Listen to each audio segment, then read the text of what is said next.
वज़ीर मुमलिकत बराए दाखिला तलाल चौधरी ने नेशनल प्रेस क्लब पर पुलिस के हमले और बदसलूकी पर माज़रत कर ली। मीडिया ब्रीफिंग में उन्होंने बताया कि वज़ीर दाखिला मोहसिन नकवी ने इस वाक़े पर तहकीकात का हुक्म दिया है। इंटीरियर मिनिस्टर ने भी उस वाक़े की मज़म्मत की है। हम अपनी इंटरनल इंक्वायरी भी उस पर कर रहे हैं।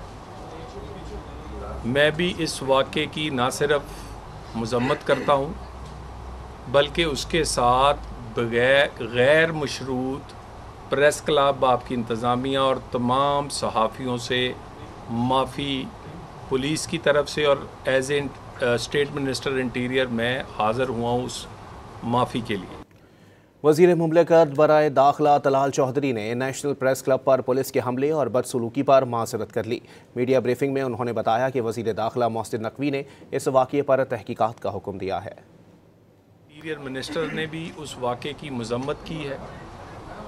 हम अपनी इंटरनल इंक्वायरी भी उस पर कर रहे हैं। मैं भी इस वाक़े की ना सिर्फ मज़म्मत करता हूँ बल्कि उसके साथ गैर मशरूत प्रेस क्लब आपकी इंतज़ामिया और तमाम सहाफ़ियों से माफ़ी पुलिस की तरफ से और as a state minister interior मैं हाज़िर हुआ हूँ उस माफ़ी के लिए।